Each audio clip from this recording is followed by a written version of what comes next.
Reserve.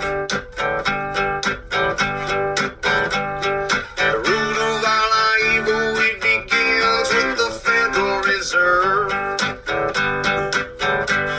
Hey, yeah, well, let's go back in time when everybody was so proud of a man. I'm Tommy Salmons. This is Year Zero. Today, Adam Patrick is back on the show. Adam Patrick is the host of Yer Talkin Over Me, and I really enjoy chatting with Adam. In this episode, we dive in a little bit into the evils of man, the wickedness we are capable of as human beings, and our awareness of such evils. We talk a little bit about our thoughts on religion. We share some of our experiences and just what we see going on around us as far as mysticism goes. So I think you'll enjoy this. This was a pretty in-depth and cathartic conversation. I really needed to work out some of these ideas that I'm still working out, and I will continue to work out, but the conversation helped me a lot, and I think it will be a conversation that you will enjoy. But first, RyanBunting.com. For all of your graphic design needs, go to RyanBunting.com. Ryan Bunting is a great libertarian and a great anarcho-capitalist. He's also a great graphic designer.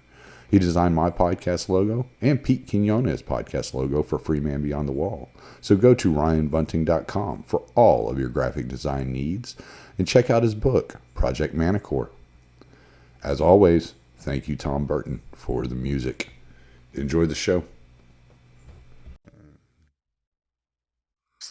All right, man. I'm here with my dude, Adam Patrick, from Yer Talkin Over Me. One of my favorite people to talk with. What's going on, man? What's up, brother? Shit. You know, one of the things I was thinking about coming into this conversation, because I'm sitting out on my porch and I'm just staring out into space. There's like, you know, I live out in the country, and I'm thinking, I'm like, man, I got so much I want to talk about, but I don't know who I want to talk to. It's like who's actually like worthy of like having this conversation with that is running through my head constantly, and especially here over the last couple of weeks, because I had been recording like 4 or 5 episodes every week, trying to release at least 3 a week, and here over the last couple of weeks I hadn't recorded anything in 2 weeks, and so over the last couple of weeks it was just me and my thoughts, you know, and then hanging out with my wife, obviously, and so like I'm like, it's almost like I took a break or a vacation and I'm getting back into podcasting, and I'm like, wow, like, where do I want to go with this? Like, where am I heading now? You know? I mean, I kind of feel you there, man. Cause I sort of did the same thing with this new career that I'm starting next week. I actually got paroled from my restaurant job a little bit sooner than I thought, which was awesome. And then I realized that I had to do like all this prep work to get ready for it. So I was basically I was very lucky enough to be able to go on a bunch of other shows. So I didn't really have to prep anything, because I was thinking I can't do like interviews if I haven't read the book, or I haven't like researched other people's podcasts and stuff. And yes, I would agree. Like I found myself kind of driving home from the office today thinking like that's a cool thought. That's cool. I should write that one down. Like I haven't thought of that, conceptualized that way before. So we actually might both be in a good place to do this, or it just absolutely blows and nobody wants to hear any of it. It'll be a complete fucking train wreck. You never know. It'll go either way. We'll roll the dice, see what happens. See what happens. So I told you, like, one of the things that I've been like really concentrating on here recently is the higher and the lower. And I tweeted something out the other day, and I don't like to say it this way because I don't know how else to say it. It kind of blew my mind once I tweeted it. It was a response to Donnie Gebert, and whenever I put it down, and I had sent you a long, like, basically essay on some of my thoughts about what's going on. And so, but I think I got boiled down what I'm trying to say. And I think I got it down to like 280 characters or less. And so, like, it was something along the lines. I could go find the actual tweet because I sent it to Pete too, because I was like, wait, like, I think this is what's happening. So I've heard you talk, like, I really enjoyed your appearance on Lions of Liberty. I actually listened to it twice because I thought it was, like, really interesting the way that you approached the subjects with Mark. And so I was really kind of, like, focusing on what you were saying there and trying to get into the meat and the details of what you're talking about. And I come to realize, I saw, and I'm not going to start mentioning a lot of names. I'll talk about my friends and, pat them on the back because I love, people like Pete and Ryan and these guys. But I'm not going to talk about all the other guys that are causing or involved in the drama. But there was a guy who has some followers that blocked Pete the other day, and he went on a blocking rampage, actually. And I avoided it because I think it's because I'm not on Twitter that much. Like, I get on there trying to, like, figure out where people are coming from, but I'm not, like, I'm just a smart ass, man. I'm just saying stupid shit half the time. I don't mean half the shit I say on Twitter. But he went on a blocking rampage, and he blocked Pete. I think he blocked you. I'm pretty sure he blocked Matt Erickson. And I started thinking, like at his age, his maturity level, and I'm not saying anything bad about the kid because we've all been young guys, that he's not aware of his capability of evil, right? And there was a book I read, it's right there, Ordinary Men, about the Polish guards, the Polish prison guards that were taken in with the Nazis, and how they went from, like, basic, like, mechanics and these blue collar workers to being these guys that perpetuated, like, horrible atrocities upon mankind. And so I'm thinking, like, part of the problem, part of the disconnect I think we're experiencing right now in the liberty movement isn't necessarily like you don't like liberty or I don't like liberty. And I think one of the things, like you had mentioned it on Mark Claire's show, that you had always had an issue with libertarianism, but you just overlooked it, for your, like, you're like, well, I'll just go past this because it doesn't seem to justify the evils that are being done in the name of the state or whatever. So I'll just look beyond whatever my doubts are. And I think what that has to do with is people being functionally aware of their capability of wickedness, as opposed to thinking all wickedness comes from the outside. And so I see that in the progressive movement, especially with the woke movement. They like to point the finger. They like to say all the evil's coming from outside. And I'm sure you and I could sit here for 3 hours and name evil shit that the United States government has done. But it doesn't make us absent of the fact that we are both capable of evil or wickedness in our own lives. And so I think where we're running into, like, a problem in the liberty movement are people that aren't mature enough, haven't been taught, aren't aware enough of their own capabilities for evil or wickedness. And it's causing this huge friction that you've seen over the last few months. Okay. No, I think I get what I'm kind of picking up what you're putting down. So I kind of liken it to a game of telephone, which you and I are old enough to remember that was actually a game that people played and didn't just talk about on podcasts.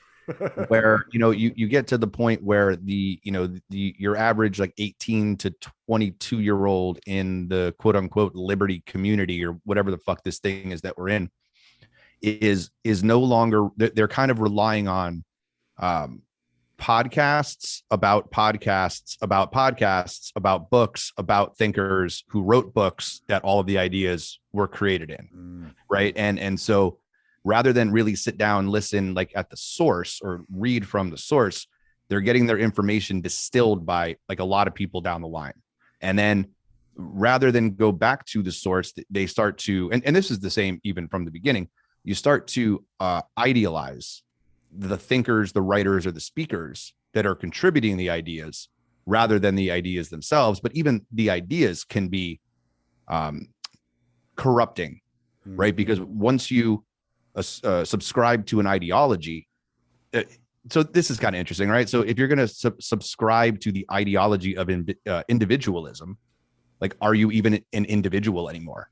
Or are you just part of a collective group of people that call themselves individualists? And then what you're going to have a hard time doing, if that's the case, is actually contributing to the discourse in a way that articulates thoughts that you don't really even have in the first place, because you're in the space to become popular, right? And that's not a bad thing. It's not a bad thing to generate followers or have a bunch of friends.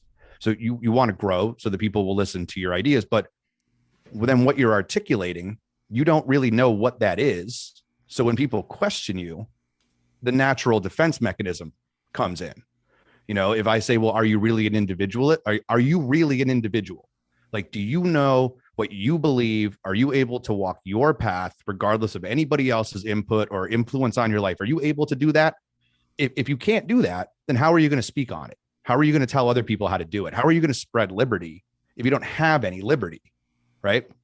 And their natural defense mechanism kicks in because they don't know how to respond to that, because all people have ever done is agree with them and tell them that they're right. Right. Because in that space of being an individualist, you're surrounded by other individualists who are all collectively thinking the same thing. Right. And I think that's, you know, it's like if you walk into your first day at work, a new job or something, and you haven't prepared for it, people start asking you questions. You're like, I don't know. And then you have to come up with some sort of a way to escape it, right? To get out of there, or to make something up so you don't sound like a buffoon. And it's easy on Twitter just to be like, oh, you're blocked. And then you can go, well, I blocked them because they were an asshole, or I blocked them for whatever. But really what you're doing is setting up a shield, because you don't know how to communicate the ideas, because the people who are coming at you, not personally, at least I don't, but coming at you and talking about your ideas, know more about your ideas than you do. Right. Yeah. You're putting yourself, you're solidifying or fortifying that bubble that you thought you were already in. Yeah. And so I would say, you know, for me, it's I'm not trying to do that. Right. It's, and I don't think you're trying to do that. A lot of other people aren't, but if you got your 10,000 Twitter followers and everybody's just been telling you you're right the whole time, and all of a sudden this group of people comes in, they're like, hey, you know what? Like, I don't agree with that. Here's why. I mean, I think, so what was I saying? I was on somebody's show, and I was reading a tweet that said, what are the post-libertarians going to do when the post-libertarians come along? Like, as a gotcha. Right? And I went, I don't know, listen to them. Like well, what is a good question? You know, that they're insulting you. And I don't consider myself post-libertarian. I still pretty much consider myself agorist because of the way I live my life. It doesn't mean that that's what I preach to other people, because it's not right for everybody. But the way I live my life, I consider myself an agorist. But they're insulting people that have continued to take in data and try to register how best they can take this data and apply it to their lives. I mean, that's all that like the post-libertarianism is. It's like, okay, wait, I see what libertarianism is and I agree with it. But how do I get to libertarianism? Is it through the traditional routes? The traditional path isn't working. So how do we get there? And so they're coming up with different ideas of how they can better. I mean, if you listen to Andrew on Pete's show, talk about his whole anti-tax plan. Like, okay, like he's doing as adding on to libertarian thought. He's not saying that libertarian thought is wrong. He's saying there's there's a blind spot, and we need to fill that blind spot. And how do we fill that blind spot? And so he's coming at it saying there's this blind spot that all libertarians think that taxation is theft. So how do you get out of taxation? You pay the government not to tax you. Like you basically bribe them not to tax you. And so it's like, okay, I could see how people would be like, okay, that's counterintuitive to what I think, but lay out a better plan. Like, what is the better plan? Well, you know? I mean, there isn't one. That's the thing, because there is no plan, right? Like the whole concept of like calling yourself, give me one second.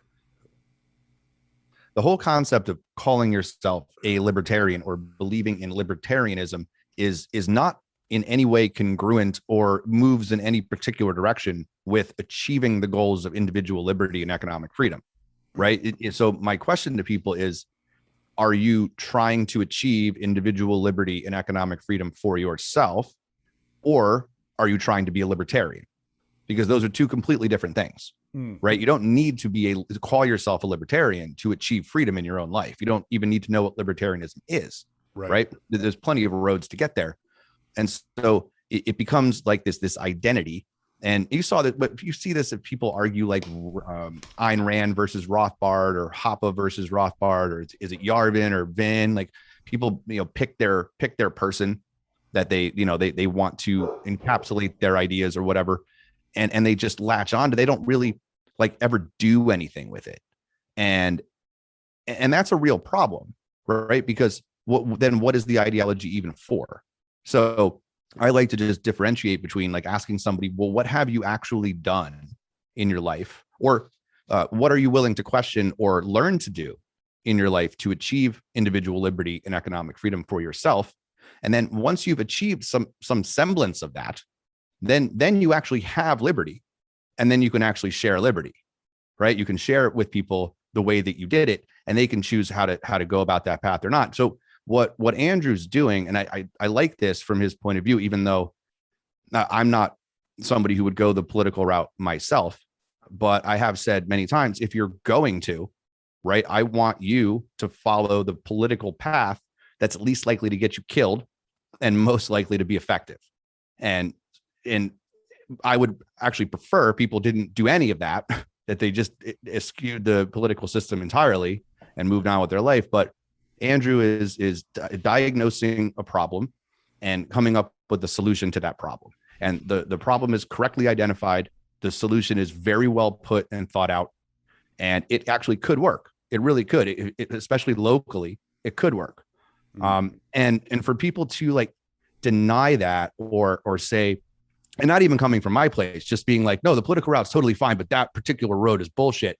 It's like, do you really even want individual liberty and economic freedom? Because what it sounds like is it's a lot easier to have the problem and complain about the problem than actually fix the problem so that you don't have a problem anymore.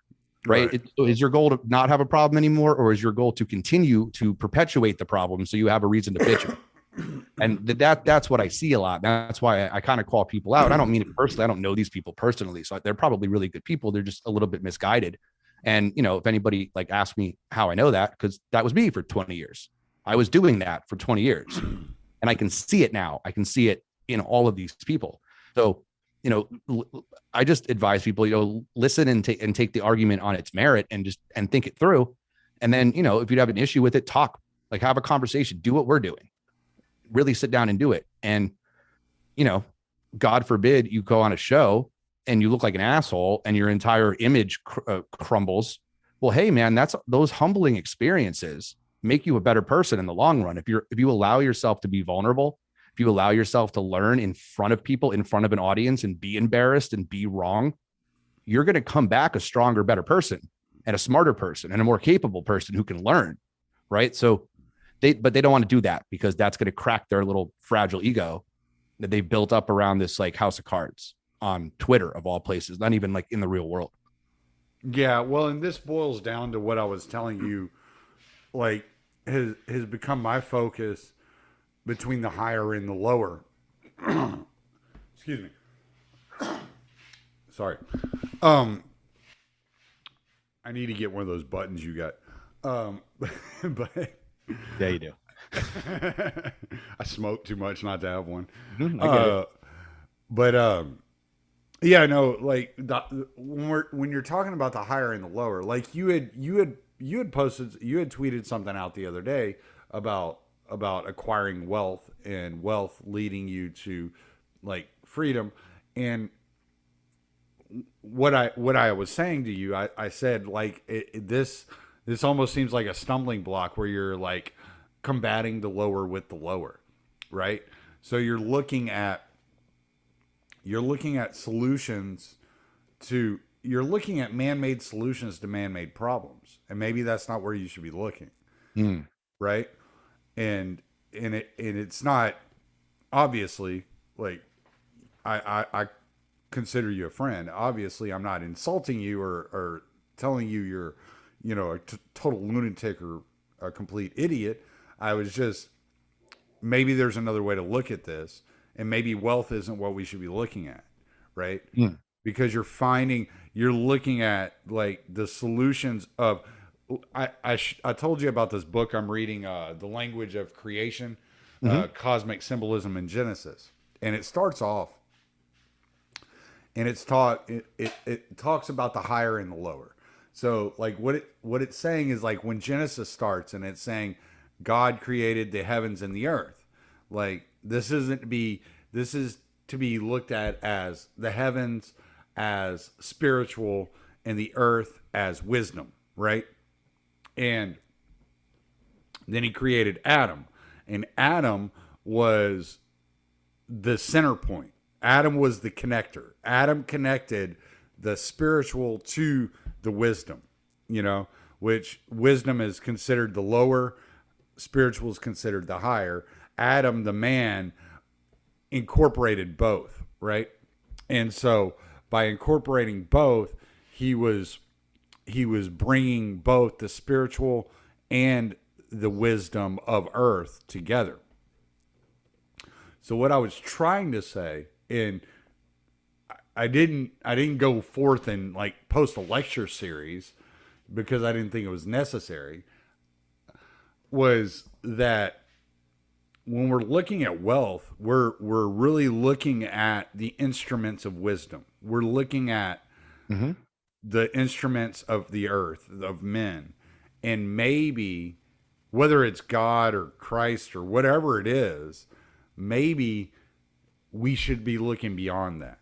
Maybe there's something else that we should be looking at that isn't configured or created by the atmosphere in which we inhabit on a fleshly level, Well, yeah. I mean, I haven't I haven't read that book, so I'm not sure like all the context there. But whenever I talk about wealth, I'm not necessarily talking about money, right? There's many different ways that somebody can live free. I mean, David Thoreau lived free. I mean, Kaczynski, for the most part, lived free. I mean, he chose to do some awful stuff during that freedom, but you just have to be in a position where you're happy with your existence. And for some people that might mean, buying lots of stuff, but really it's, what can you not do right now that you want to do? Right. And then you think about like, well, why do I want to do all of those things? Are all of those things good for me? Are all of those things healthy? Or do I want to do those things to impress the guy who lives next door? Right. And then when you develop like a real good sense, I think, of like general empathy and morality, and you move yourself towards those goals, wealth can just be, like you said, it could just be knowledge. It could just be making sure your bills are paid. It can be saying, fuck all possessions entirely. Let me go live like the Desert Fathers, like, let me go do this other thing. Or, minus the murder. Like it's, like there's a lot to that. So but there's also a lot you can do with dollars or Bitcoin. I mean, if you were able to accumulate millions and millions of dollars, you might be able to invest in libertarian think tanks, or you might be able to create a nonprofit. You might be able to actually benefit people in a way in the capitalist marketplace that you couldn't do without those dollars. So it's not really up to me to tell somebody else what wealth is to them. It's just getting people to ask the question, like, what can I not do right now that I want to do? And how can I move myself? How can I create that wealth, whether it's spiritual, mental, emotional, physical wealth, in order to get to that place? And then by getting to that place, I've achieved the individual liberty and economic freedom that I'm now trying to share with other people. So, and again, I kind of want to make the point about like the whole capitalist money thing. We've like commoditized emotion in this instance since capitalism and like the Enlightenment or whatever. We've and this is considered I think a good thing from like an anarcho-capitalist standpoint, where it's like, well, you know, you can benefit your fellow man and your fellow man can benefit from you. And there's this voluntary exchange in the marketplace and everybody's just happier. But that's not really like what it is, right? We're exchanging money for objects that we don't really need.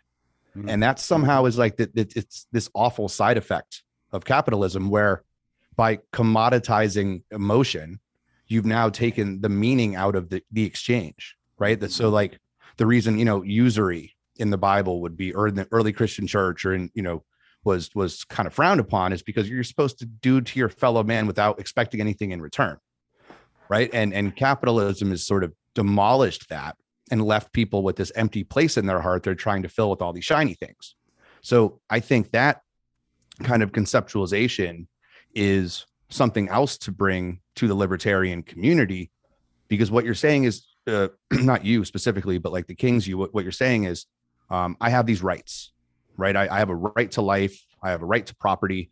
And what you really have is a responsibility to society, right? And this is going to rub libertarians wrong, but your rights come from your responsibility to other people.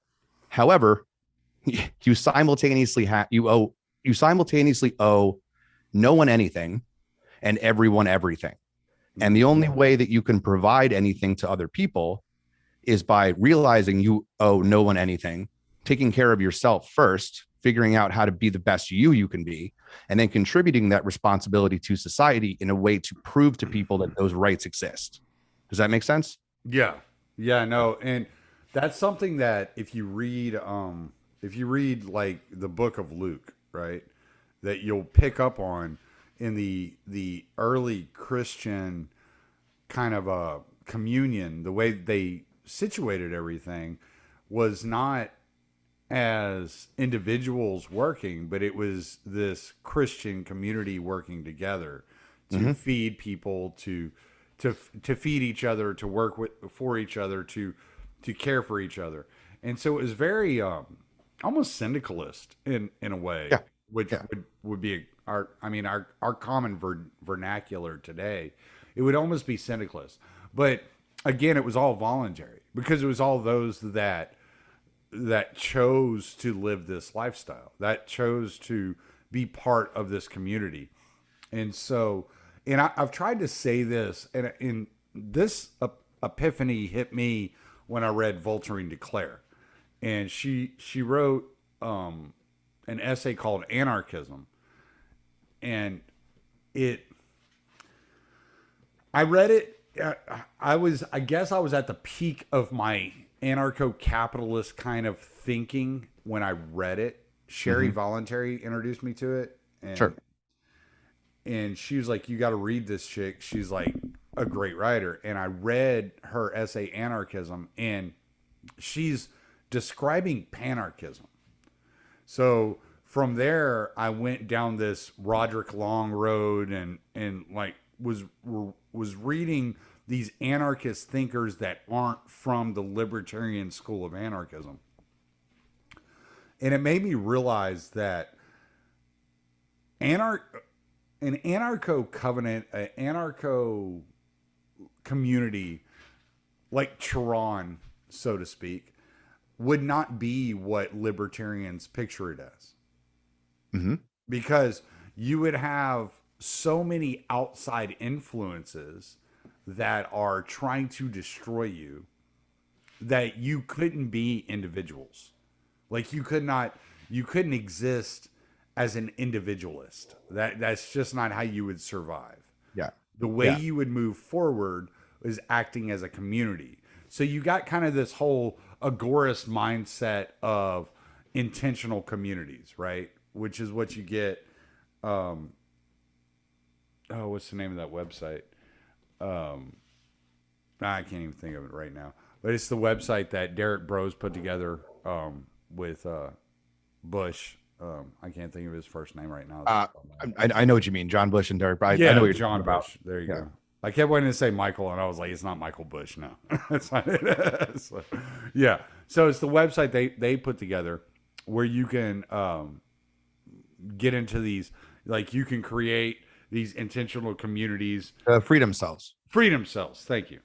So you create these intentional communities. Well, that's what these Christians were doing, and that's kind of what Voltairine de Cleyre is describing in her essay Anarchism. She's saying that because she went from a communist, anarcho-communist to anarcho-individualist, and settled kind of on panarchism, and was like, look, nothing's going to work straight down the line the way you think it's going to work. And I thought that was really a brilliant way of describing it, because people have different ways in which they interact. I mean, you interact with you probably interact with your mom differently than you interact with your dad. You probably interact with the shopkeeper down the road differently than you interact with your wife. So all these relationships are going to have different consequences to them. Mm-hmm. And you're going to have these different interactions, and the way that things accumulate are going to be this natural way of coming together and creating this community.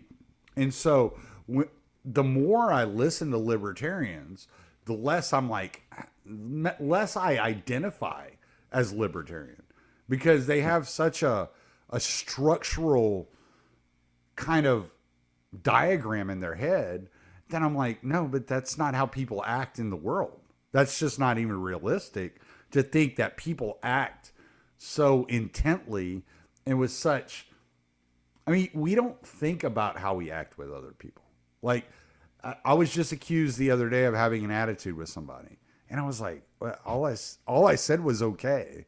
Like, I said one word, I don't know where the attitude came from, but we don't understand other people's perception and the way that these interactions take place and the way that these things happen. So how can we effectively gauge in our own mind and manipulate and measure to this exact point the way that a society would act?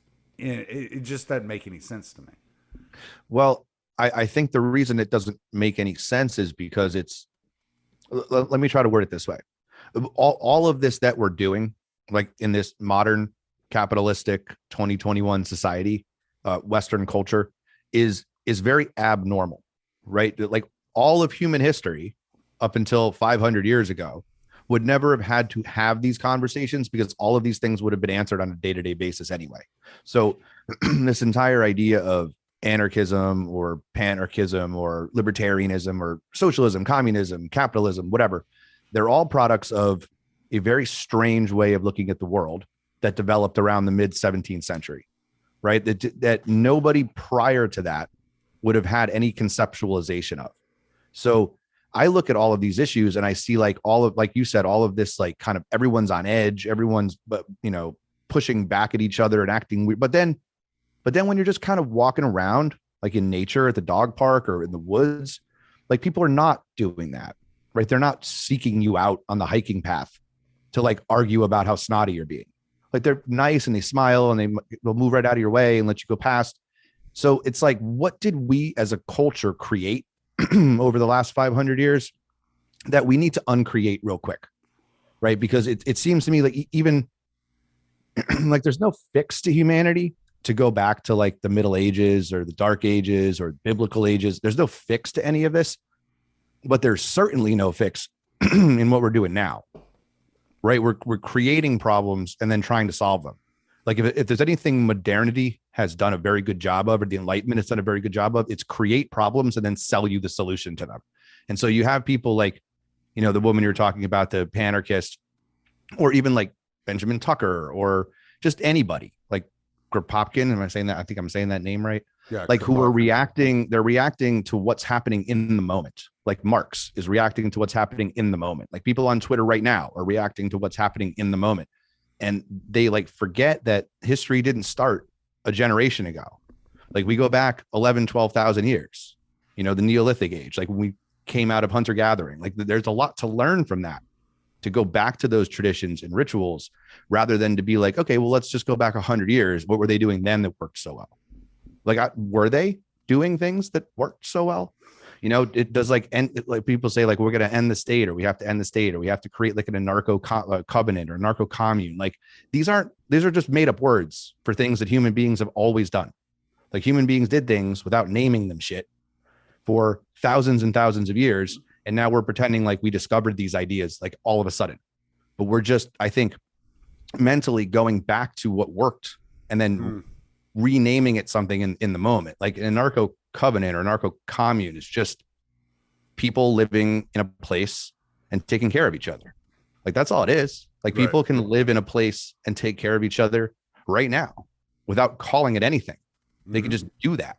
Like you and I can do that tomorrow. We can just move somewhere and we can just take care of each other. And that's it. Like, that's it. So these like movements or terms or like things that people worry about, I don't know if they really want to solve anything. I really don't. Otherwise, you just kind of do it. Like you just go do it. You know, I don't know, man, if that resonates. Yeah, no, I think this is what Pete and I were talking about, you know, a couple of weeks ago when we were talking about returning to tradition. We're talking about, you know, bringing back the extended family. But family isn't necessarily those that you're blood related to. You know, like, you do have the opportunity to choose your family. You can choose those with which that you want to live close to and that you want to be close to and spend your time with. I mean, this is what, you know, marriage is. You know, you're choosing someone that you want to spend your life with. And so you can create, as we were saying, through freedom cells or whatever, you can create these communities that don't need labels. Like when you're, and I think that's a problem. I think that's where a lot of the issues coming is, like when you're functioning, you know, in reality, in cohesion with each other, you don't need a label, right? Like it's just the way it works. But when you start having this infighting, or, you know, this, I mean, a country of 330 million people that don't agree on, you know, what color the sky is, there's this whole issue with labeling everything and making everything, you know, function within this structure. And it's like, no, that's not how people exist. I mean, tribalism is real for a reason. And tribalism, what was the guy that came up with the number? Do you remember this? Dunbar's number, right? Like you had, there's only so much you can actually take in. There's only so many people you can actually tolerate or deal with on a regular basis. And this is just psychologically true, you know? Certainly we were not biologically programmed, or we have not biologically evolved to be in a group of 330 million people and be expected to think the same way about everything. And there's no way you're going to have that many people moving in the same direction without force. You're going to have to do that. You're going to have to either like physically force them, or you're going to have to train them mentally over time to subdue their innate biological need for self-preservation and self-satisfaction, subdue that and create in some kind of an automaton that is now following the preordained path. And so you have, you know, the Prussian education system that we have today to create soldiers and workers. You have, you know, politics. You have, and this is not like new, like the, you know, Romans did this. Like this is not like a new idea. You want people kind of moving in the same direction, but we sort of like created this out of thin air. Like it didn't spontaneously, organically, or emergently just develop. Whereas like most cultures kind of in history, sort of, they coalesced around ideas kind of on their own and then created something. Like, whereas Western democratic governments and nation states sort of just decided one day that this is going to be how things are and people just have to conform to it, whether they think it's a good idea or not, because where the fuck else do you go? Like, we've run out of room on the planet to just go find your new thing that you're going to do. I think Hoppe touched on this in, was it a Short History of Man or Brief History of Man? I can't remember the name of the book. It's only like a 4-hour audiobook listen or something. But he kind of talked about the, like why marriage and monogamy kind of became a thing. And it was so you could kind of make people responsible for childbirth so that the population didn't like blow up out of control. I thought that was a really interesting and probably accurate way to put it. But like, human beings make decisions based on the incentives they're given in the moment. And if you're giving them bad incentives or a bad system with which to choose how to respond to those incentives, they're always going to pick something bad, even if it might seem good to you. And I know that's kind of like a weird tangential way to kind of get back to the same thing that I was saying before, that maybe that you're saying, which is we've lost something that is wired in us to be able to satisfy our needs, wants, and desires without hurting other people. And because we've lost it, now we're being sold, right? Like literally for cash, like how to get it back. And you don't need to do that. You can just find that freedom in yourself, the way you're programmed to do it, the way the ancients did it. You can just do that. And then you can be free. And like for example, I know somebody who spent, it's like 16 years in a federal pen. And I would talk to him on the phone or go visit. That motherfucker was more free than almost everybody I know in real life right now. And he's locked up in a federal penitentiary behind bars for a decade and a half. That motherfucker in his head, free as a bird. No concerns in the world, at peace with himself, at peace with the world, totally comfortable with his situation. Swear to God, honest, vouching for him. Right. And then I see people walking around with, they're making like $7-8 grand a week, maybe 10 grand a week. Like they have 2 cars, beautiful house, and they're fucking slaves, man. They're slaves to their products. They're slaves to materialist reality. They're not comfortable. They're not happy. They're constantly like upset and crying and fucked up in their heads. They don't have any meaning and purpose. And they're crawling around in the dirt trying to scrape for something to believe in. And yet this guy in the prison, totally free, right? We know how to do this. It's already there. We're just not in our heads. We're not letting ourselves go back far enough to find the answers. We're always just looking a generation or 2 back. And we forget like human beings didn't, they existed prior to Rene Descartes. They just did. And they figured it out.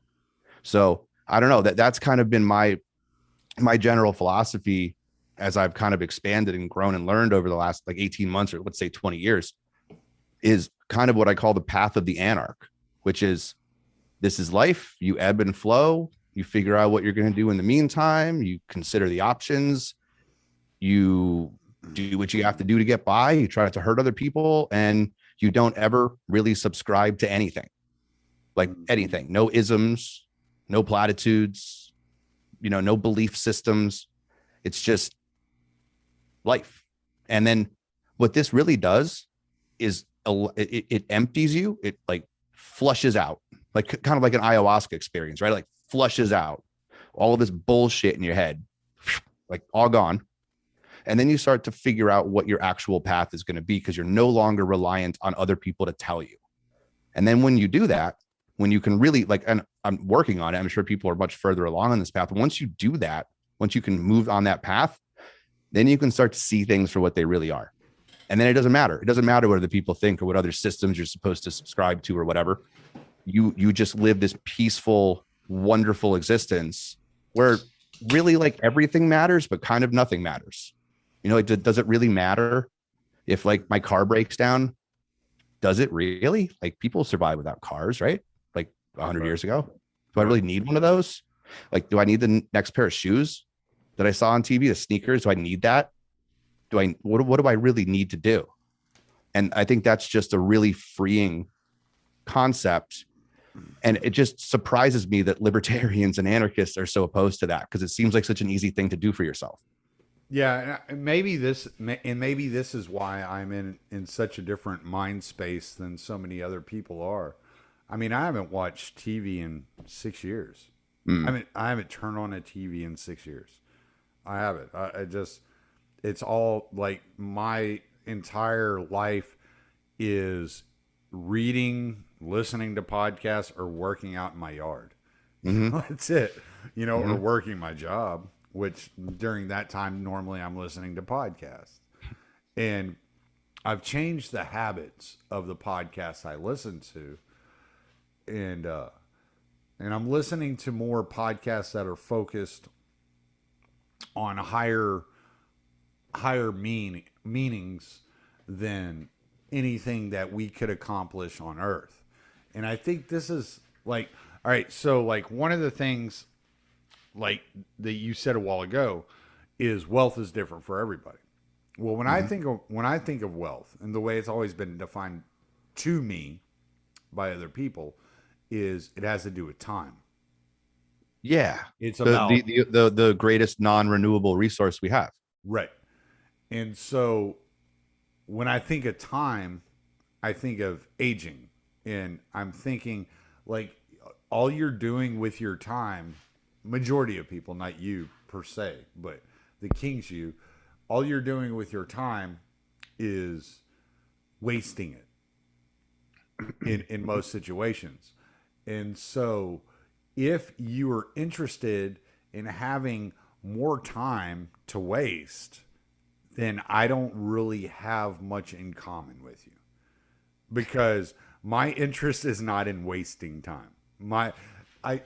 I've come to a point, and I guess I'm kind of young for this. I don't know. Maybe it's typical at my age.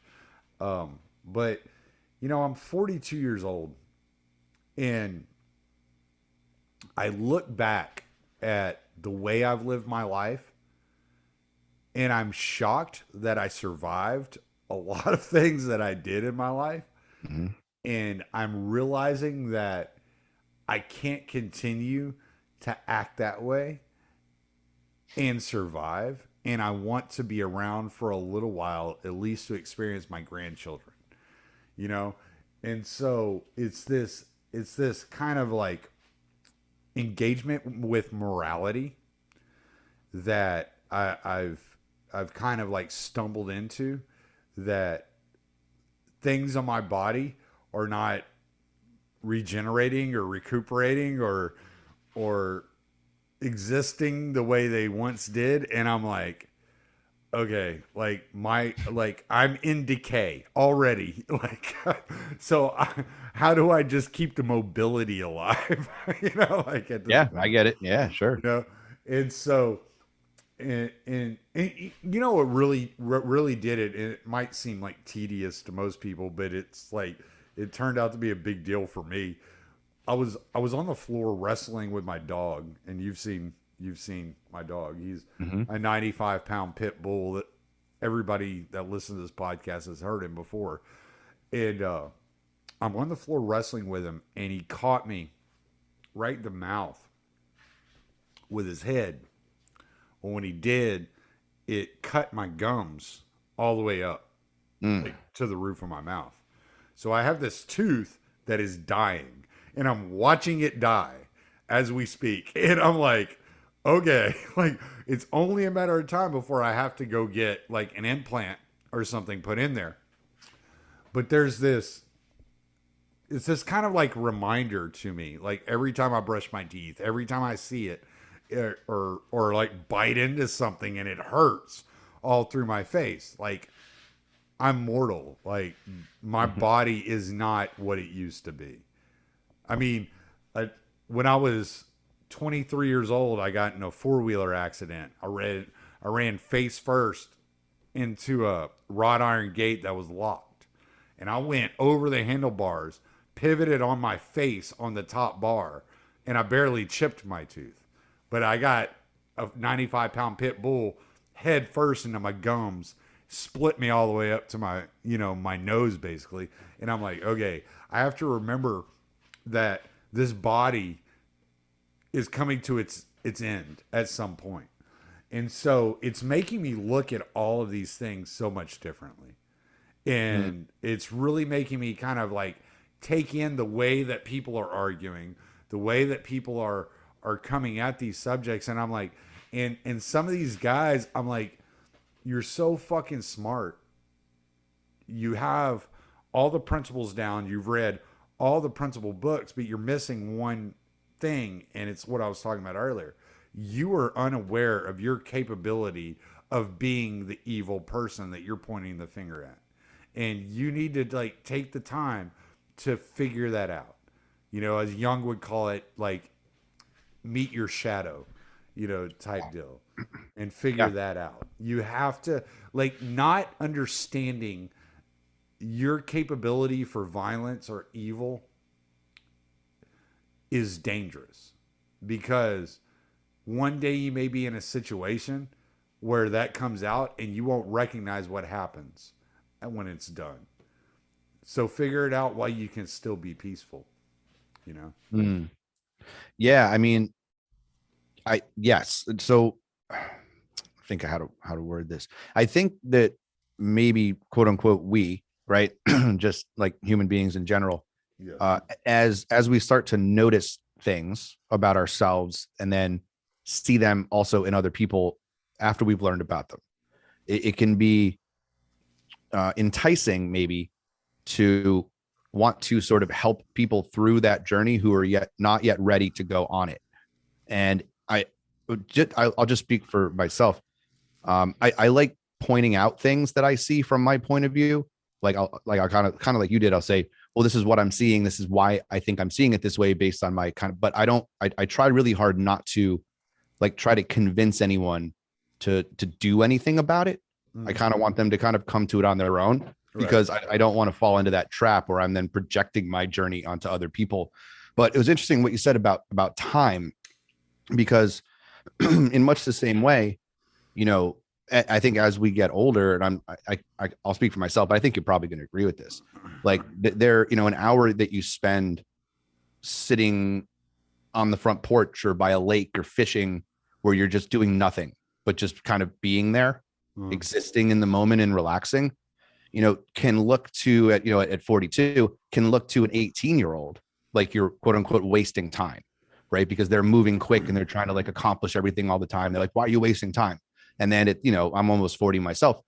I might look, while I'm sitting there enjoying myself by the river fishing, I might look at them as not appreciating the time they have. Like I'm appreciating it. They're running around crazy. They're not really stopping to smell the roses. Like, why are you wasting your time? And both of us are then looking at the other one as if we're both wasting our time. Right. But we are in the moment using our time as wisely as we know how. And then I might look at somebody who's 60, 70 years old, and they're looking at me going, well, yeah, you're wasting your time, but there's like another way you could be spending your time wisely. Because I'm 60, 70 and I've already been through this contemplative stage of like, you know, sitting by a lake. Now I spend my time with my grandchildren, or, you know, whatever it is.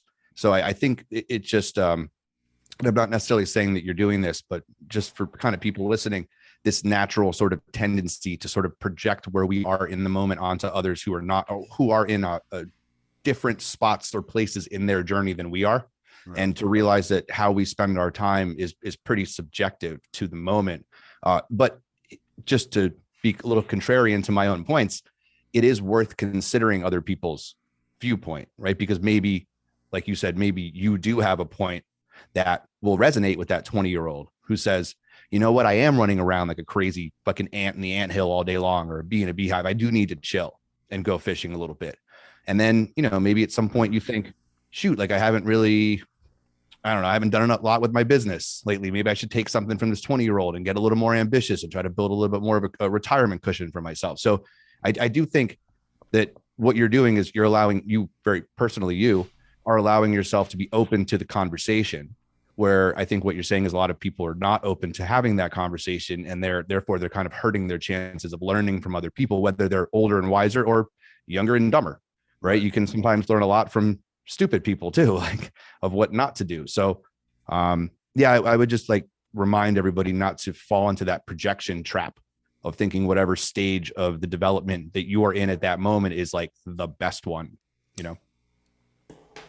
Yeah, because I went from, I mean, I had kids early I had kids when I was young. So, you know, raising them, it was a real experience for me and pushed me. So you're right. Like part of part of what I'm looking at is like, is just slow down a minute, young buck, because there might be something this old bull can teach you. That's kind of where I'm coming from.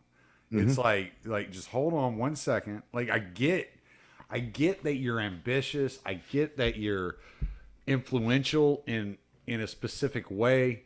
I get that. And I'm not mad at you for that. But I just want you to calm down, because you're just a little too amped up and you're going to burn yourself out. And I see that with so many people. Like they're going to burn themselves out. And sometimes you have to just kind of take a deep breath and step away from it all and enjoy yourself. Yeah, I mean, I do agree with that. And, you know, the only reason I'm not pushing back on it saying that like you're wrong. It's just that my particular take on it, and it's just my way of doing it. Like you have your way of doing it. Other people have their way of doing it. I don't personally spend any energy on that. I just don't. I don't have a good phrase for this yet, so I'm just going to say I don't care. But that's really not like the best way to phrase it, because it seems like very dismissive. But what you're talking about kind of seeing that in that young person and kind of wanting to sort of grab them and be like, hey, listen, I have some life experience and knowledge to share with you. Like, let me get this into your head. Personally, I would look at that same situation and I don't have an opinion on it at all. Like it doesn't, I observe it. I may point it out, but I don't in any way care what that person does or doesn't do, because to me, that's like how I spend my time. That's a waste of my own personal energy that I could be spending on looking inward and trying to move myself forward. So right. I just don't do that, but I absolutely understand and respect why somebody else would do it. You know, I just, it's something I differ on with a lot of people. Yeah. I don't even know if it's so much I want to grab them.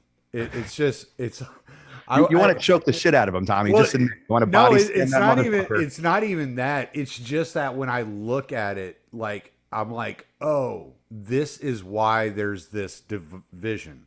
This is where this division is occurring. If I look at, like, let's just say, like, the people that are labeled post-libertarian, if I look at those guys, they have some life experience. They're mature guys, right?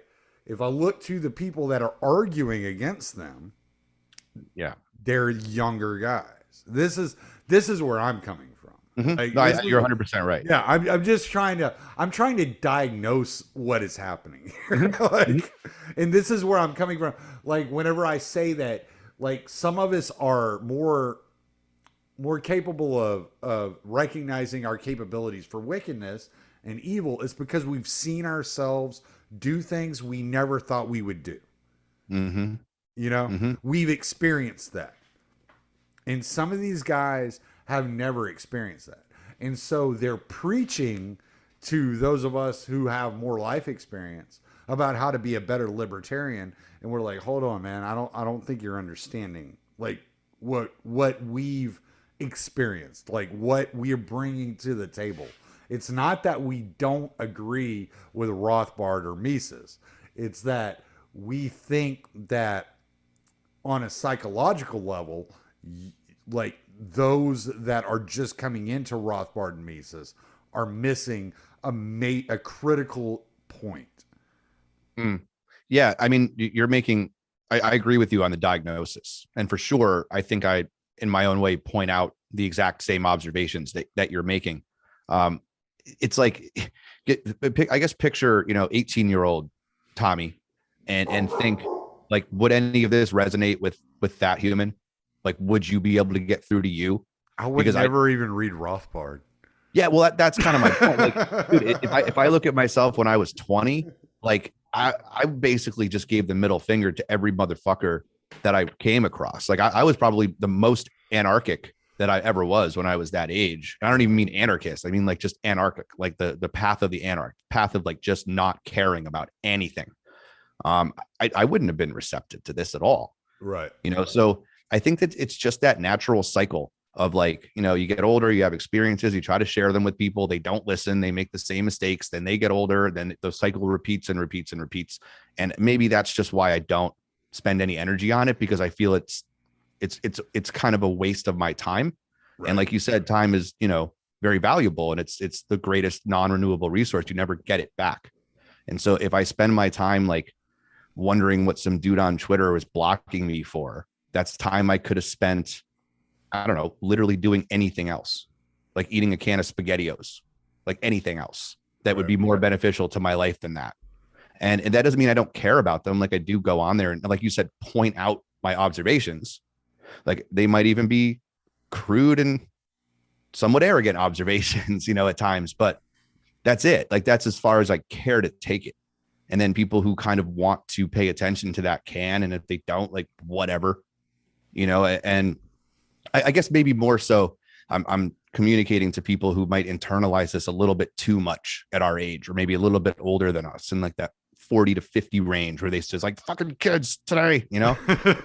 and it's like fuck them, man, like whatever. Like they're gonna do what they do because so did we, and their kids are gonna do what they do, and so will their kids, and whatever, you know what I mean? Like, but the people you can reach through the message, like I think that's kind of like who I'm talking to. I'm talking to the people beyond them, beyond the people that we're talking about right now, and kind of using that like 20-year-old kind of kid who's figuring things out and kind of lost in their paradigm, like as a vessel or a communication tool to speak to the person on the other end.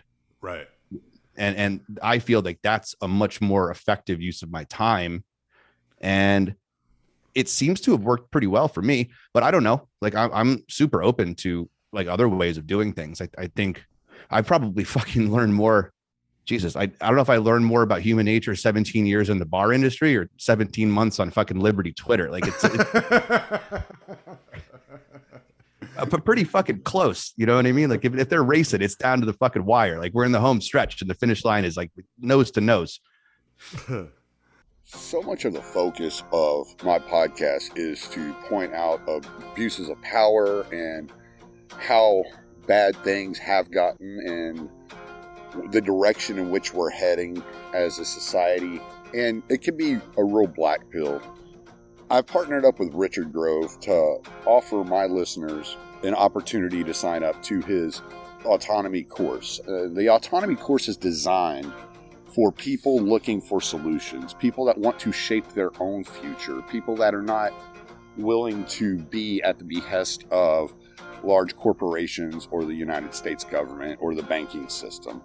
The Autonomy Course is designed for those of you who wish to have complete control of the reins of your life, who are looking to be successful, that to thrive and not just survive, to provide for your family by utilizing your existing skills and learning how to market and sell those skills in order to be your own boss, or learn new skills in order to leverage that into a new career opportunity.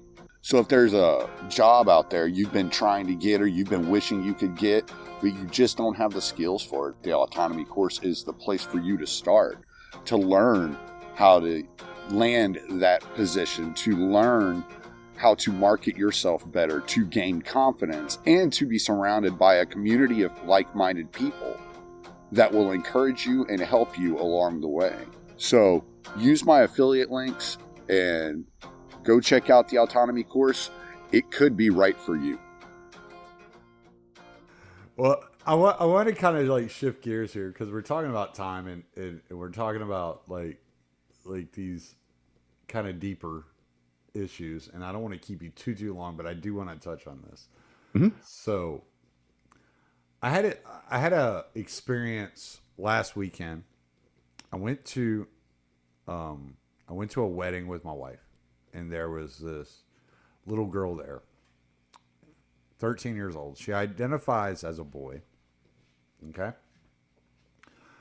Her name is Trinity. Like if you don't pick, you're going to pick up on this symbolism just as much as I did. Her name is Trinity, but she goes by the name Achilles. Okay. Yeah, I can see it in your face. Already you're like, what the fuck? She's her dad and now stepmom are Christian. And she considers herself pagan. Mm. Now I live in BFE, Texas. I'm out in the middle of nowhere. And I'm telling my wife, like, I'm talking to this girl. And I'm like, man, she's smart. Like no doubt about it, she's smart, you know. But I've been talking to my wife for quite a long time about the things I'm seeing in the world and the way I'm seeing people react. And I'm like, there's something going on that we're unable to see, right? Now, not to get too much into my wife's story, but she is an atheist. And she adopted atheism because the church she was going to basically told her parents that the reason all the bad things in their life were happening was because they didn't go to church enough. And so it was kind of a natural reaction, like to like at 17, 18 years old to be like, all right, like, fuck y'all. I don't want anything to do with y'all then. Like, if coming to church 3-4 days a week isn't enough for you, I don't know what I have to do. Right. So we've been listening to the Jordan Peterson biblical series together, where he goes through the Bible and he breaks it down like psychologically, which is super interesting. And she's been loving it. And anytime I play Jordan Peterson, she stops what she's doing just to hear what's going on. So he has an impact on her. She's very receptive to Jordan Peterson, as much as he sounds like Kermit the Frog. And I looked at her when we're talking to this girl, and I'm like, this is what I'm talking about. Like, something's happening. This isn't normal. Like, this is beyond the pale. And I just kind of want to get into, like, I don't know, like the symbolism of this situation particularly, but like what you're seeing, like that is happening on more of a spiritual level. I know that you're less, I wouldn't say less. I think that's the wrong word. You've read a lot of books on spirituality in your past, and you're very well read on this subject of spirituality, and in different forms. So I'm kind of interested in your entire take on this particular situation and what's going on as a whole. I think the easiest way to look at a situation like that, right, is to say that throughout all of human civilization, all of human history, right, humans encountered situations that were detrimental to their survival and their existence, whether individually or as a community or as a tribe, right? And so they either created or through the voice of some creator were able to articulate stories or parables that helped explain to people who maybe didn't have the type of intellect or connection to nature or connection to the ethereal realm that these like leaders did. These stories or myths to try to communicate a lesson that, you know, for whatever reason, and this requires probably another like 2 hours of talking, like how human beings create language out of like images in their head and then try to like whatever. They were trying to communicate lessons to the people around them that if you do X, Y will happen. We've seen it happen a lot. And they didn't have this, you know, modern Western way of explaining things literally. They just didn't. Right. And so they create myths, they create stories like the creation story, the flood story, the Joshua story in the Bible, which probably didn't happen. And they're designed to teach people how to not make mistakes. And we've lost that. We don't have that in this culture. Like if you were to do that, if you were to like what happens when somebody finds out Santa Claus isn't real? My fucking dad's a liar. He's a fucking liar. Fuck that motherfucker. Like how could you lie to me? Like, but the myth, the story is the beautiful part. And we're in a culture that demystifies everything and wants logical conclusions to everything. And so what do you get? what do you get in a culture like that? What's the logical conclusion that the ancients were trying to warn us about or themselves about? You get 13-year-old Trinity fucking Achilles trans girl, like whatever. Yeah. That's what you get. Yeah, right. And I'm not saying it's not necessarily like, I don't know, maybe like human beings are all supposed to be trans. Like, I don't really know what the end game is, but it seems like for 12,000 years of human history, we're trying to like fucking avoid that for some reason. So yeah, well, and the first thing I told her whenever she told me, like I go by Achilles, but my real name is Trinity. The first thing I said, well, why would you give up the divine for death? I mean, that, yeah, I mean, I caught that for a minute, but I'm sure she wasn't. Yeah. Well, no, I mean, she was like, oh my God. She sat there and talked to us for hours. She was like, nobody talks to me about this stuff. My God, probably if they did, you know, it's hard to say because I don't know that human, so I'm not sure what's going on in her head or his head or whatever it is. But she's a human being, so one would think like there's a natural, like, quiet conversation going on internally that you tapped into that nobody else did. I mean, maybe she needs that, you know. Yeah. But that's kind of why I point. said you would pick up on the symbolism, because but there's I mean, a lot there. It's like, what the hell? Like this is just so like it was such such a caricature. It was almost absurd. Yeah. Well, you know, it's what we see today as, you know, like revolutionary is the wrong word, like a revelatory, right? Something that's like revealed in the moment. Like when you see that, you're like, oh, I'm revealed. That's the symbolism right here. Right. Like what we would consider that to be kind of out of place, right, in the world that we live in. But when you go back pre-enlightenment, like through all of human history, like that stuff was the norm. Like that's how people lived. They lived that way all the time.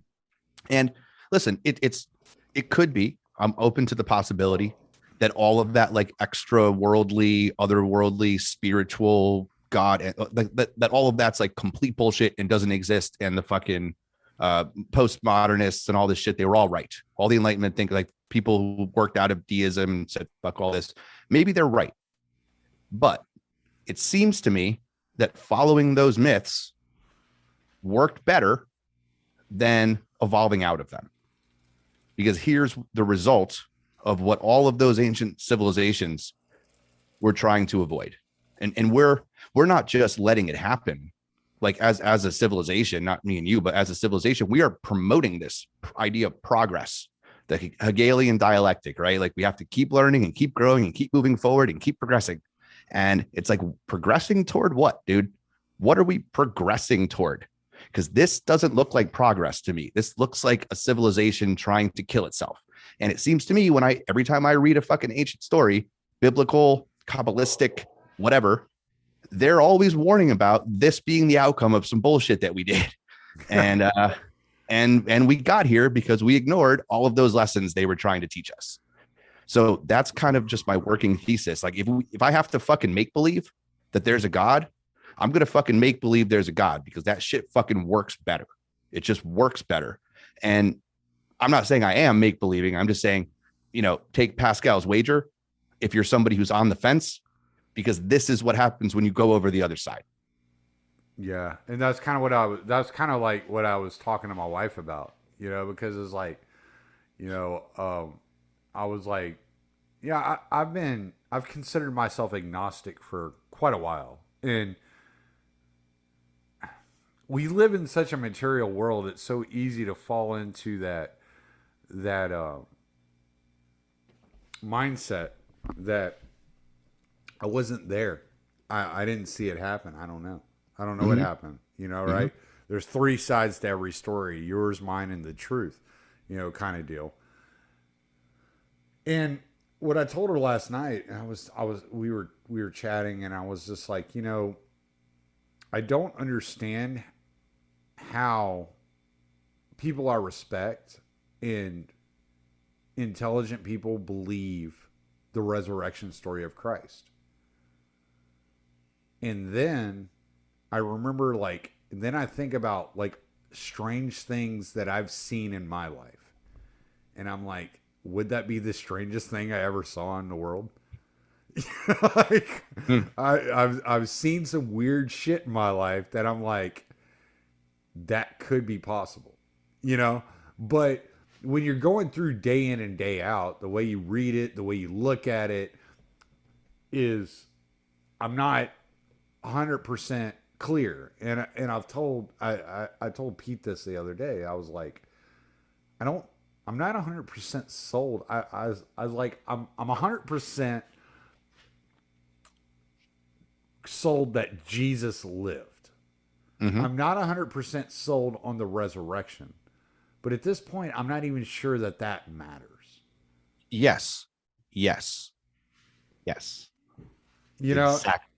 And so it's like, if I'm going to get involved with an intentional community, which intentional community do I want to be involved with? And I would much rather be involved with an intentional community centered around a higher belief than those that believe man can solve their problems. Mm-hmm. Right? And so I would probably rather be involved in the prayer and ritual of an Orthodox church than the prayer and worship of science or government. Mm-hmm. I mean, I think you nailed it. I mean, And I don't know if that's you could kind have of said it where any my better. mind is. Yeah, that's where my mind is. I mean, that's kind of where I'm thinking. And I've talked to Cyprian, right? That's the name he's going by now.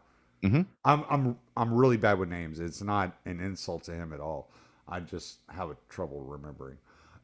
Yeah. So I've emailed back and forth with him a little bit about it, and he was just like, "You need to get to the real church." And I was like, "Well, I appreciate your time, and I think you are correct, and I'm not going to argue with him, but." It was the wrong place to put a but. I'm not going to, say that I'm wrong in any way in that manner. I'm not contradicting myself here. So yeah, no, it's an interesting time. There's something happening. I can't identify quite what it is. I do know. Here's something, and I've only talked to Pete about this, and because I bother him constantly, and if he's listening to this, he'll co-sign on that. I text him randomly about all kinds of crazy shit that's going on in my head, and but I trust him, and I love that guy, and I trust him, and I've known him for a while, and so I know that he's not going to lie to me. If I tell him something and I sound crazy, he'll be like, "Dude, you sound like a fucking lunatic." And so that's why I do that, but because I trust him that much. But yeah, no. So since I've been kind of down this road of studying Jung and studying biblical history, and I'm reading this book here as well as the other one that you and I have talked about. I don't know if you can see that well. Religion of the Apostles. Yes. Okay. So it's a history of the Orthodox Church in the first century, and it's written by one of the hosts of Lord of Spirits podcast. Okay. Yeah, the Stephen DeYoung guy. Mm-hmm. Yeah, it's written by him. So he sounded like he was pretty up to date on all the history. So I was like, I'll buy his book and see what it's all about. So I started reading it. It's really interesting. But so like I'm really trying to like nail this down, this whole structure down, like what my mind is trying to contemplate. I'm reading Maps of Meaning as well by Jordan Peterson. Yeah, sure. Yeah. So I'm reading all kinds of like stuff, trying to function and get my mind in the right place. But what I was telling Pete, and I don't know. I'm struggling to say this because it sounds so crazy to me. Saying it sounds nuts. Like experiencing it is like, what the fuck? but saying it sounds nuts. All right. So like, since I've been going down this road and reading all this stuff and studying this stuff, I've been having these like extremely vivid dreams. I've even started like sleepwalking. And I'm seeing things in the middle of the day in my peripheral. And when I look, there's nothing there. And it's this really odd experience, as it almost makes me feel like I'm on the trajectory, but I'm just like 1 degree off. You know what I'm saying? Like, I'm just 1 degree off. Like, if I were able to shift either left or right 1 degree, that I would actually see what it is I'm trying to learn or accomplish or whatever, you know, the correct term is. And it's a really interesting kind of experience I'm going through here with this. Well, it sounds like you're open to whatever happens. And I think that's a really good place to be when you're kind of exploring belief systems and, like, you know, otherworldliness and spirituality, is just to be open. Because, you know, one of the, and this is my opinion, one of the mistakes that Jordan Peterson made was he wasn't open to a lot of the answers to his questions. And it probably put him in some bad health when it didn't need to. But I often tell people that they just kind of pick a religion or pick a belief system and kind of just run with it until it doesn't really work for you. Then, like, try another one and learn about as many as you can, because, you know, they all have, I think, in their own way, they've all tapped into the same truth, like a little bit, but none of them have gotten all the truth as much as, you know, maybe they could, or maybe they're not even supposed to, or maybe they can't. Right. And, you know, somebody like Cyprian is obviously all in on Christianity and Christ, you know, not Christianism is what he likes to make a differentiation. But like, for him, that's his thing. Like, that's what he believes. He has faith, and or not even believes, but he knows, right? For himself, he knows.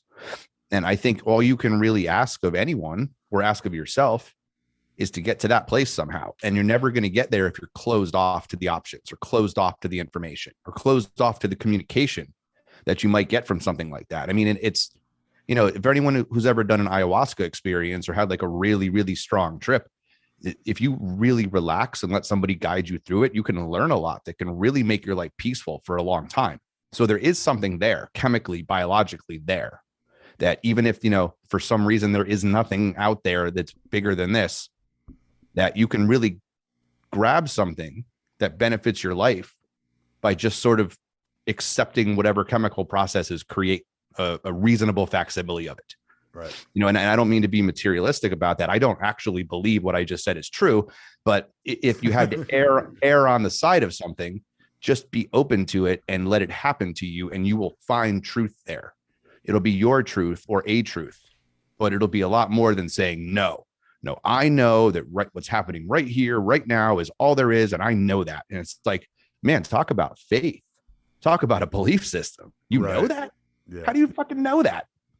Like, that's, to me, that's the crazy part. That's being fucking open to the most ridiculous shit ever. Like, you fucking know everything. Well, no, science will answer it eventually. Like, will it? Will it? Because it's not doing a great job right now. I don't know. Yeah, one of the issues I can't say it was an issue, but one of the things I used to always tell Beatrix is she kind of had prescribed to the new atheist line of thinking, and which, you know, is a religion all of its own. Which she found out, and as soon as she found out, she was like, okay, this ain't my way of going about things. I mean, a religion and a bad argument as well, like an argument to something that isn't even like really Christianity, which is even dumber. Yeah, but you would actually have to understand Christianity to understand that. So that's how they fool people. That's right? Because nobody actually reads in context what's happening. And so, but so, like, one of the things I had to tell her was like, look, like, why are you getting mad that your friend quit drugs and is thanking God? Like, that doesn't make sense. Like, in the fact that there's that they're experiencing a benefit in their life. Isn't that enough? Like, why does it bother you so much that they're thanking God? Well, they did it on their own. Well, okay, maybe you think they did, but maybe they don't think they did. Like, some people need that. And when I was talking to the clean libertarian, I would really like suggest you have him on your podcast if you haven't already, man. He's a great kid, and he's been through a lot. But one of the things we talked about was when you're going through AA, like, you don't attach yourself to a God because you need something bigger than you. The addiction is already bigger than you. You need something bigger than the addiction. And so, and that's why you're addicted, because it's bigger than you. It's not something you feel like, whether true or not, it's not something you feel like you can do on your own. So you need something bigger than that addiction to beat that addiction, right? Well, can I tell you an AA story real quick? Sure, go ahead. So a buddy of mine, I think he was one of the first like 4 or 5 people I had on the show back in like April or May 2020. You can go, people can go back, listen to the show. His name's Chris Cardone, very good friend of mine, like super famous in the bartending world for like competitions and just an all around fucking great dude. And I can say his name because he's on the show and you can go listen to the episode. But, I haven't talked to him in a while, but he's a recovering alcoholic. He hasn't had a drink in a few years, at least as of last time I talked to him, he had. And we were talking about AA, and this is only April or May of 2020. So like a year and a half ago that I'm having this conversation with him. And I said to him, you know, AA to me just seems like somebody swapping one religion for another. And as somebody who wasn't super religious, I believe Chris was kind of like, yeah, it is sort of like that, whatever. And I was like, yeah, it's just weird. I don't know. For me, I just kind of stopped doing things. I don't know why I would like give up one God and go get another God. It seems like you're just swapping gods or whatever. And like, this is only a year and a half ago. So this tells you how kind of like new into this journey I am. Yeah. I was having a conversation with somebody else on a show like maybe 4 or 5 months ago. And they said something that triggered that in my head. And I went, yeah, it's trading one God for another. Of course. Yes. That's the whole fucking point. That's what you want to do. That's what you want to do. Like, whoa, dude, like, how did I not like, and I've been talking about this God-shaped hole in man's heart and how you're trying to stuff fucking crap into it. And here I was like a year earlier, fucking completely contradicting the point that I'm currently making. And I was like, oh, now I totally get it. Yes, of course. Yes, that's the whole idea, is to get in touch with something higher and bigger and more important. So you don't have to shove that fucking bullshit into your body. Right. Like you want to, and this is what I think, this is what I was getting at the beginning. Like, you want to focus on the higher and not the lower. So you like the focus on the cosmos beyond the earthly, right? You get beyond like what you can accomplish on your own, and like focus on that, because you're never going to be happy with the way that Earth projects upon you. That's just, it's not going to happen. And so how are you going to find any sort of comfort or happiness is the reliance on something that's bigger. And there's got to be something bigger. And if there's not something bigger, I would rather like be fooled into believing there is, because I don't want to be a nihilist. Right. And well, and then it's about, you know, what is it? Like, not what, okay, maybe not what is it? What isn't it? Right. What it isn't is like Western democratic government. It isn't Anthony Fauci. It isn't Church Woke. It isn't the prince of this world. Like, that's what it is. Yes. So it's not the Tower of Babel. It's not the Tower of Babel. Right. And once you start to make that kind of realization and start to understand it and internalize it, then you start to go, all right, well, what's the fucking absolute polar opposite of that? Oh, it's all of this really good shit that seems to promote like, the best in us as humanity and move society forward. Maybe like that's a good way to go, you know, instead of other bullshit that everybody seems to be so worked up about. Right. Yes. Yes. Okay. I know we've been going over an hour, man, and I don't want to keep you too long, but I'm really enjoying this, and I know we could probably talk for fucking days. I want to share a story publicly on the podcast. I've never shared a story about, and if you want to, you know, come at it, you know, and meet me, you know, head on. That's great. If not, then we can leave it on our comments on this story. All right. All right. So, it was like, I don't know how old my youngest son is, about 17 now. So about 17 years ago, it was in July 1st. It was July 1st. 17 years ago, so 2003 or 4. He was born perfectly healthy. He started vomiting blood after 12 hours. Mm. He went through the amount of blood. He vomited out the amount of blood of 8 infants. Jesus. His size. They put him in ICU. Nobody had any clue what was going on with him. They were running all sorts of tests on him. And 6 days later, he stopped vomiting blood, and he's had 0 health problems since. Mm. And it's whenever I told you, or well, I don't know if I said it to you or Cyprian, but it was kind of like out in the Twitter sphere that I had a magical experience. That was what I was talking about. My youngest son looked like he was going to die for no reason whatsoever. Nobody could functionally identify what was wrong with him. To this day, nobody has identified what was wrong with him. He vomited blood for 6 days and stopped. Out of the blue, and never had any more than a cold since then. And so whenever I tell people, like, yeah, I've had a magical experience, I don't know if it was magic. Like, somebody asked me, how do you know it's magic? And I was just like, all right, whatever. I'm not going to respond to this because I don't know how to put that, like, what I experienced into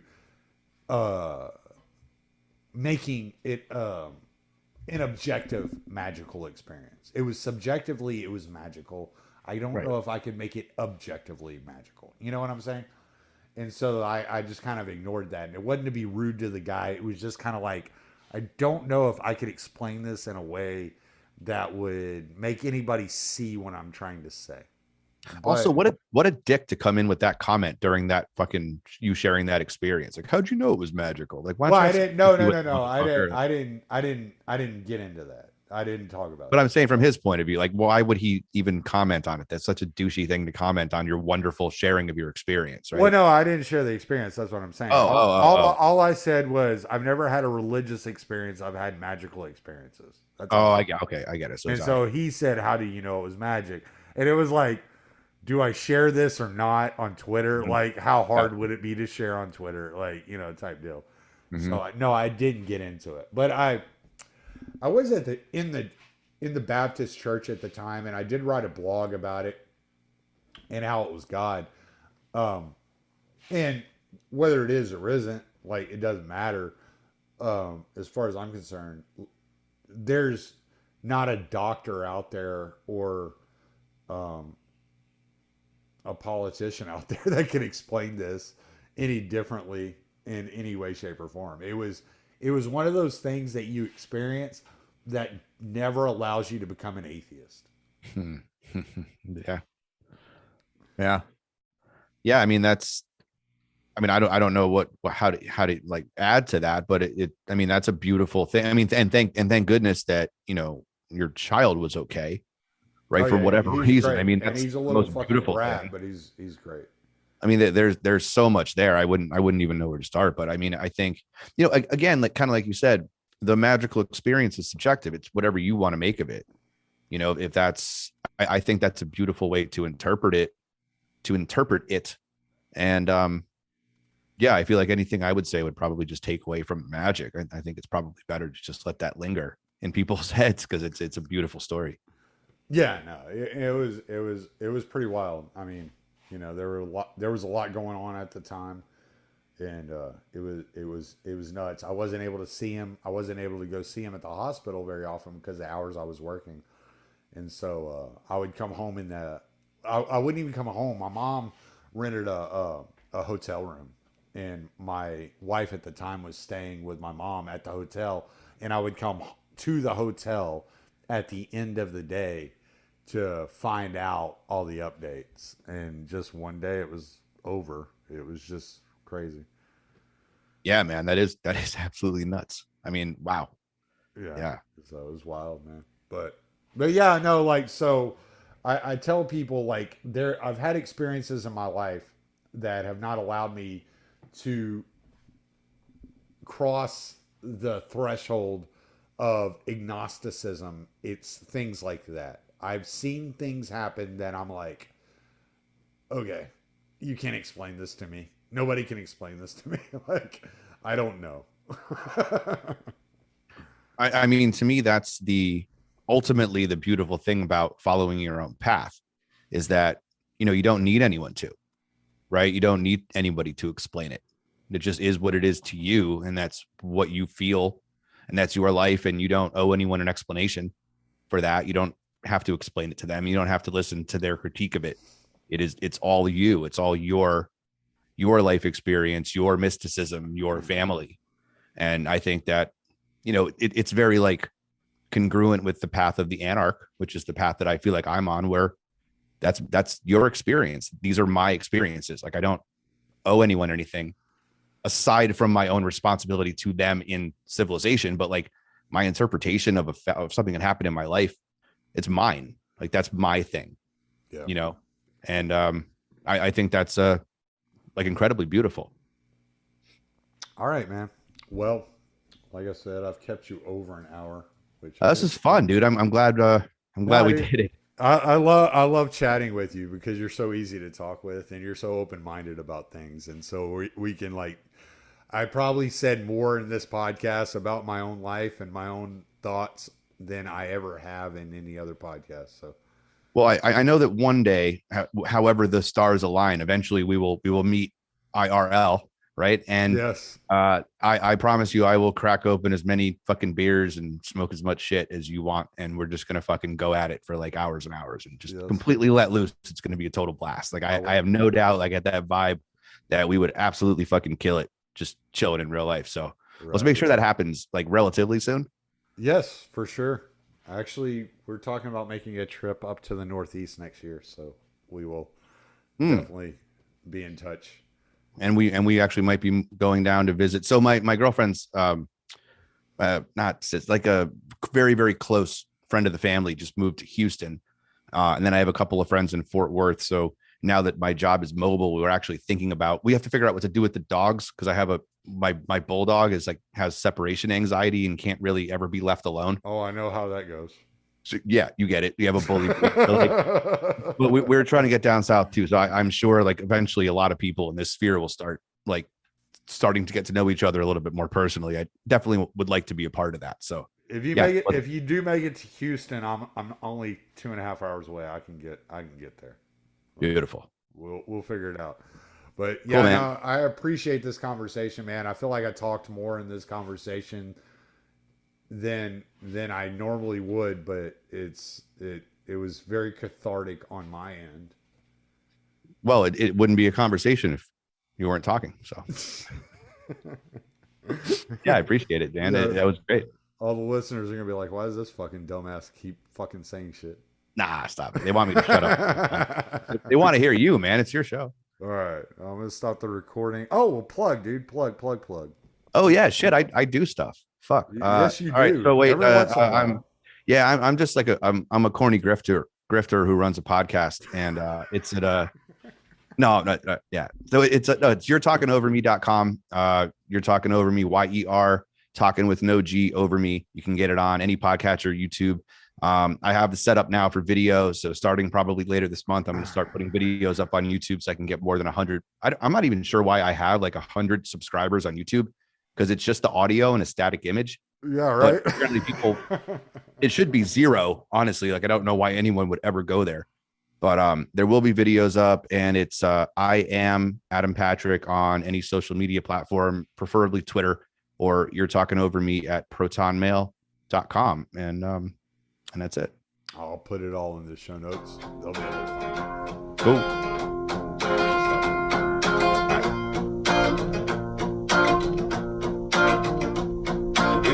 Play, scam, pick and choose. Well, it's a game that was made for you to lose.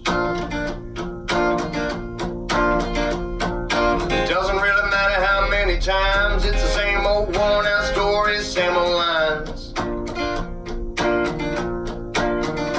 There are pointing dirty fingers in hypocrisy, bragging on their feats of mediocrity again.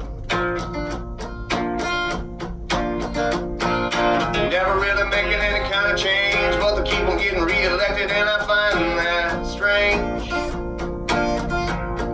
And that's why I say fuck them, don't feed them, cause we don't even need them. I never celebrate the tyrants out of taking our freedoms.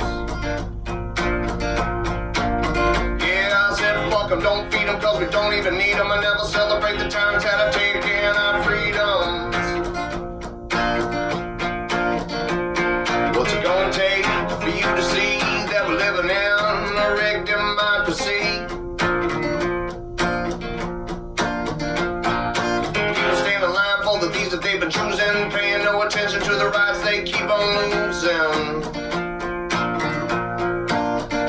But they all gather in the rallies and they chant their names, on goddamn well that it's all gonna be the same. Just 4 more years of war and taxes, 4 more years of them grinding down their axes. And that's why I say fuck them, don't feed them, cause we don't even need them. I never celebrate the tyrants that are taking our freedoms. Yeah, fuck them, don't feed them, cause we don't even need them. I never celebrate the tyrants that are taking our freedoms. Cause we don't even need them, we'll never celebrate the tyrants that are taking our freedom. Fuck them, don't feed them, cause we don't even need them, we'll never celebrate the tyrants